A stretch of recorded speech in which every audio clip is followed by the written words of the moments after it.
Hi guys, so Thursday is going to be an interesting day as it will see a by-election take place in Wellingborough, the old seat of Brexiteer Peter Bone. Some interesting characters are running. For example, Peter Bone's partner, who hasn't been endorsed by the Prime Minister Rishi Sunak. That's a massive vote of confidence. And then there's Ben Habib, the guy who tried to take the UK government to court over the Northern Ireland Protocol, which he voted for himself. Ben is representing Reform UK, and he thinks that he will not just win, but he will hold the Tories to account. Delusions of grandeur. Have a listen to this. Tomorrow is polling day. This is your chance in the Wellingborough by-election to send a seismic shock through Parliament. Imagine what it'll be like when I turn up in the Commons on Monday morning and take the fight to the people who've delivered this country and this constituency to its needs. You've got to remember, if you want change, you have to vote for it. Vote for Reform UK. Vote for Ben Habib tomorrow. Okay. I don't think Ben is going to win. Unless something dramatic happens, but it's unlikely to happen in the last 24 hours. So I do believe what's going to happen is the Labour Party are going to win, the Conservatives will come second, and Ben Habib, Reform UK, will come third.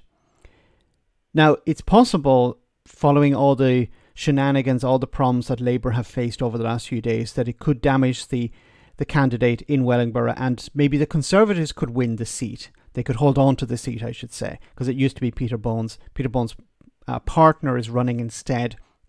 And even though she hasn't received any endorsement from the Prime Minister, it's possible that she could still hold on to the seat if people are upset with the Labour Party and don't turn up, or are so upset that they decide, no, we'd prefer to have a Conservative in charge.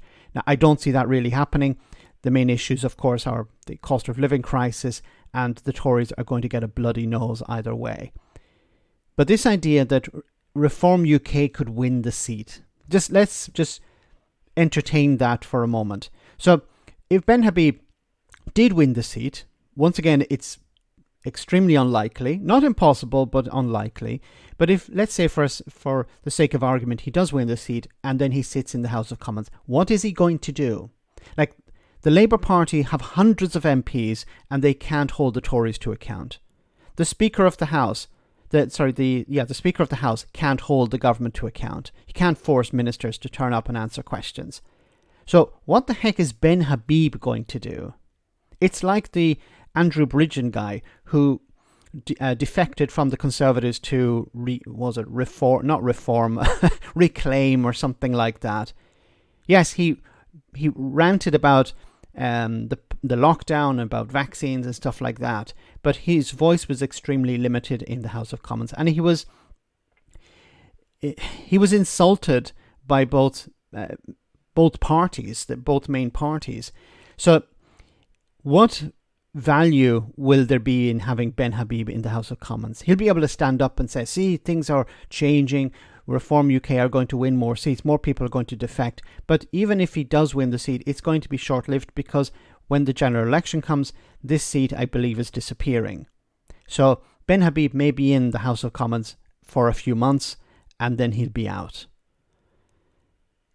It'll be interesting to see how the vote eventually comes in. Ben is going to win back his deposit, I'm pretty sure about that. But win the seat, I don't think so. Let me know in the comment section, guys, what you think. As always, your comments are greatly appreciated. Thanks a lot.